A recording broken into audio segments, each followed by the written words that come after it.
Beslidhja ka nisur me fitore e sezonin e ri.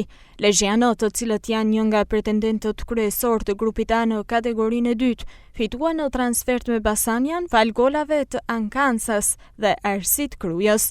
Kjo fitore ka përforcuar besimin për skuadrën e drejtuar nga trajneri Elvis Plori, i cili tha se Beslidhja ka ambicie të mëdha për këtë sezon.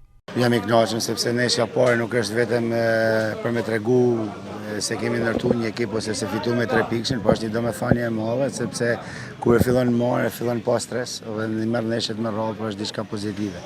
Një fillim i marrë gjysma punës, kemi thënë. Është një skuadër e cila është formuar ditët e fundit, por është formuar shumë vonë për sa i përket një organizimi dhe na shërben kjo fitore edhe për konsolidimin e skuadrës, por edhe për me rrit moralisht si skuadër. Nga ana tjetër, trajneri Basanias Dervish Haxhi Osmanović tha se ndihet i keqardhur nga starti me humbje i kampionatit.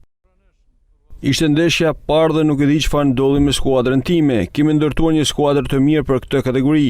Nuk është skuadër e keqe, por kemi akoma probleme. Nëse flasim për ndeshjen, skuadra jonë ishte më mirë në fillim të saj. Kishim 2-3 shanse dhe na iku ndeshja nga duart pastaj. Një vendim i mbar për legjianët ky që i jep mundësinë për të besuar më shumë në mundësinë e arritjes së objektivave për ngjitjen në kategorinë e parë.